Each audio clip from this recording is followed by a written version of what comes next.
Had a good practice today. Took them over to their dome. Get ready for Villanova a little bit. Get used to that dome air that we all love so much.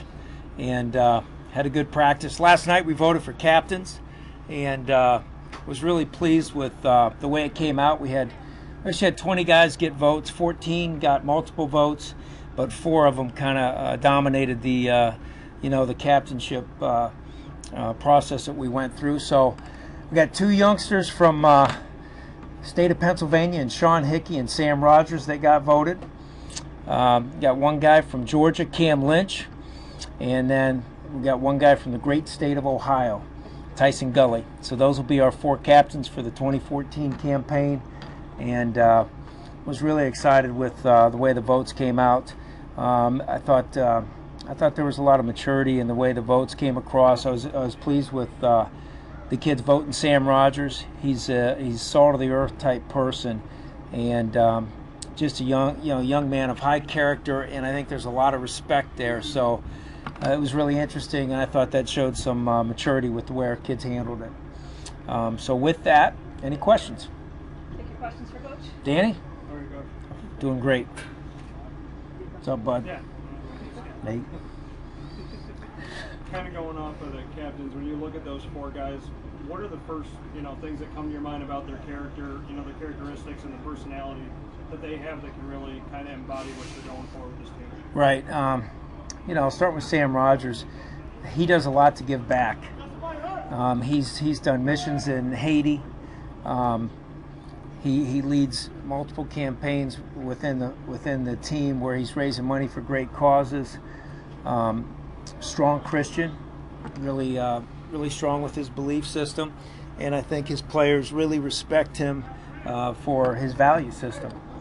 Tyson Gully's a young man, came here, excellent tailback out of Ohio, had some ups and downs and figuring out the way when he was a young man here, and then the last 2 years he's really grown. Last year he actually had a lot of votes last year, and it didn't surprise me that that he was elected captain. Sean Hickey, a selfless young man, plays the game the way it's meant to be played. His players have seen him do extremely well in school, great student, and also fight through pain and the toughness side of being a hard-nosed offensive lineman. That's what Sean is, and then decided to come back, and real pleased with that.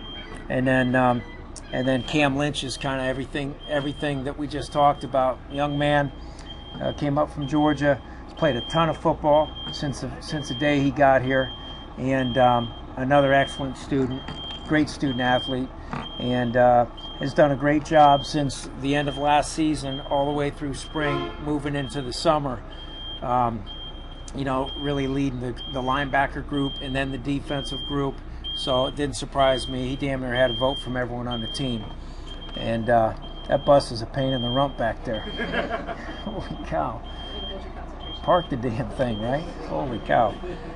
Anyway, Nate, go ahead.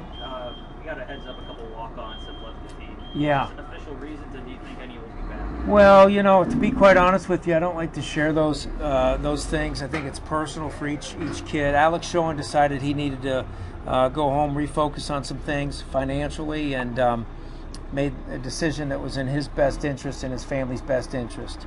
And young man, when they're walk-ons, it's tough. It costs a lot of money to go here. And then Evan was a young man that needed to get in shape. So we'll see how he gets in shape and see if we'll bring him back. Any questions for Coach? Steven? We saw a defensive player wearing number 85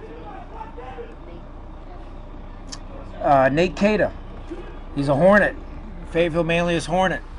Nate, great kid. Known him since we first got here. He was actually one of Wolfgang's buddies.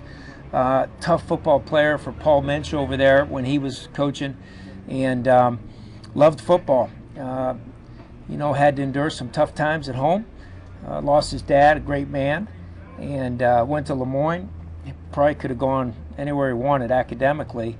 Decided to go to Lemoyne, be close, help his mom get through a tough year, and he reached out and said, I sure would love to play football again. I said, why don't you come on over?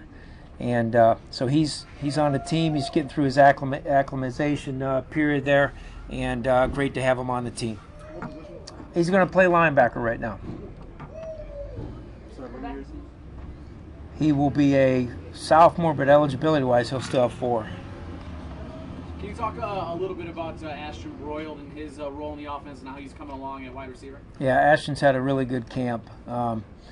He's made a lot of plays for us. I really like his focus and demeanor this year. His maturity levels continue to just stair step to higher levels, and he's ready to play some football. Been pleased with him, catching the ball in all kinds of different situations. We'll try to mix it up a little bit with him, but I've been pleased with his progress. Chris? Piggybacking off that, Scott, are you going to try to move him between the slot and outside? Well, I don't want to tell Villanova what we're doing with him. You know, we're going to try to find ways to get our best players the ball, and I think we got a good group of wide receivers that have worked really hard, and we'll take it 1 week at a time, and all the coach talk that you guys hate to hear. With Alan Edouard still kind of waiting for him to get Yeah. here, do you have any kind of update on when you think he might be getting here? Or? When he tells me he's good to go, he'll be good to go. Simple as that. Simple as that. He's coming, though? At some point he's coming? Yeah, he's coming. I'm not letting him. Hell yeah, he's coming, you know. Do you think that could be after the Villanova game and the season? Like I said, well, we got to get him before school starts. Whenever the timing's right for him and his family, he'll be here. And we'll stay behind him all the way.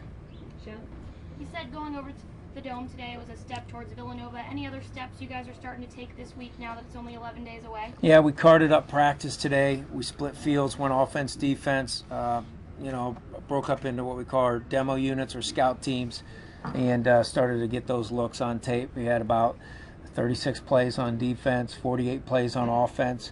Versus the common looks that we've been studying. So it was the first day that we had that opportunity, and it was a decent practice, not a great practice in those periods. You know, teaching the kids how to look at a card and go to the right spot.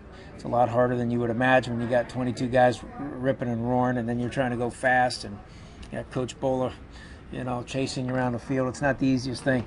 But I thought throughout the course of practice, I thought we started to elevate. The way we were preparing for Villanova. We got a lot of work to do. They're a good football team, and a really excellent football coach with Coach Talley. So day by day, we'll have to increase our workload to prepare for them. Last question, Zach. Any update on the backup quarterback situation? They're battling. We got 3 guys that are trying to be the number 2, so we'll figure it out. Right now, it's day by day. We'll figure it out, and you never really know until you get to that opportunity. Different guys bring different dimensions to the table. I still believe all 3 of those kids are going to be good quarterbacks here when their opportunities come. Someone's going to beat someone out, But I look at all 3 of those kids, and I think they're all very capable. And then I look forward to adding Alan Edouard into the mix when the time's right. Great. All good. Thank you. Have a good night. Okay. Appreciate it. Yes.